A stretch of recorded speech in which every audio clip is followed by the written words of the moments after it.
হে everyone, আসসালামু আলাইকুম। Recipes by শেজাস মম চ্যানেলে আমি আপনাদের সবাইকে স্বাগতম জানাচ্ছি নতুন একটি রেসিপি নিয়ে। চিংড়ি দিয়ে ঝিঙা আলুর ঝোল তরকারি।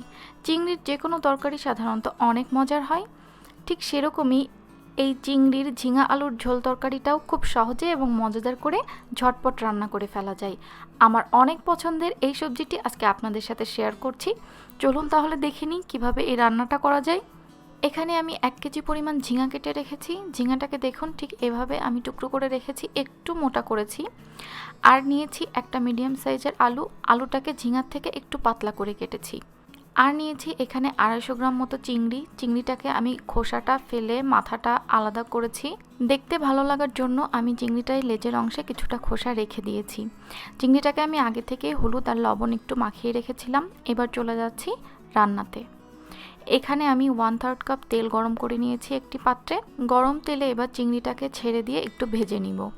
চিংড়ি কিন্তু খুব বেশি ভাজলে শক্ত হয়ে যায়, এজন্য আমি চিংড়িটাকে খুব বেশি ভাজবো না, জাস্ট 2 থেকে 3 মিনিট চিংড়িটাকে এপাশ ওপাশ করে ভেজে নিব। ঠিক 2 মিনিট চিংড়িটাকে ভাজার পরে এখানে আমি এবার বাটা মশলা অ্যাড করছি। দিয়ে দিচ্ছি 2 টেবিল চামচ পেঁয়াজ বাটা। নিচে থেকে যাতে লেগে না যায় এজন্য একটু নেড়ে নিয়ে বাকি বাটা মশলাগুলো অ্যাড করছি। দিয়ে দিচ্ছি 1 টেবিল চামচ রসুন বাটা এবং 1 চা চামচ আদা বাটা। এবার এই মশলাগুলোকে চিংড়ির সাথে ভালো করে একটু কষিয়ে নিচ্ছি। তারপরে অ্যাড করছি গুঁড়া মশলাগুলো। দিয়ে দিলাম 1/2 চা চামচ হলুদের গুঁড়া, 1/2 চা চামচ ধনিয়ার গুঁড়া এবং 1/2 চা চামচ মরিচের গুঁড়া। ঝালটা আমি এখন একটু কমই দিচ্ছি কারণ আমি পরে কাঁচামরিচ অ্যাড করব। সাথে দিয়ে দিলাম স্বাদমতো লবণ। এবার এই সবগুলো মশলাকে ভালোভাবে চিংড়ির সাথে কষিয়ে নিতে হবে। মশলাগুলো যাতে পুড়ে না যায় এজন্য সামান্য একটু পানি দিয়ে আমি ভালো করে মশলাগুলোকে কষিয়ে নিচ্ছি। মশলাগুলো কষানো হয়ে গেছে আমার, দেখুন আমার 4 থেকে 5 মিনিট সময় লেগেছে মশলা কষাতে।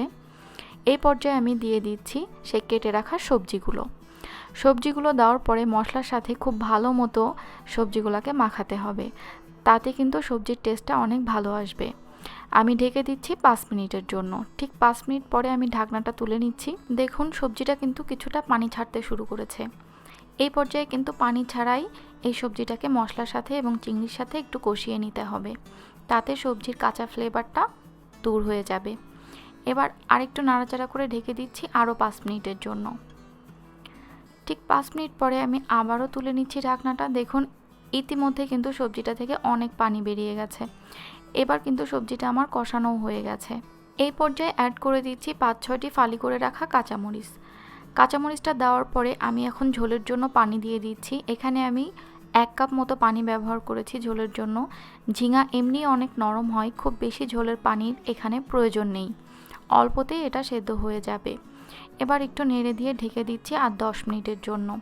ঠিক 10 মিনিট পরে ঢাকনাটা তুলে একটু দেখে নিচ্ছি। দেখুন আমার ঝোলের পরিমাণটাও একদম পারফেক্ট এসেছে এবং ঝিঙা আলু দুটোই সেদ্ধ হয়ে গেছে খুব ভালো মতো।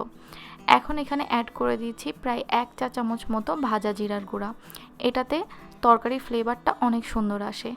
আর দিয়ে দিচ্ছি কিছুটা ধনেপাতা কুচি। ধনেপাতা কুচিটাও অপশনাল, এটা আপনারা পছন্দ করলে দিতে পারেন। ঢেকে দিচ্ছি 2 মিনিটের জন্য, এতে ফ্লেভারটা খুব ভালো মতো তরকারিতে ঢুকে যাবে। ঠিক 2 মিনিট পরে পরিবেশনে চলে এসেছি। দেখলেন তো কত সহজেই চিংড়ির এই সবজিটি তৈরি করে ফেলা যায়।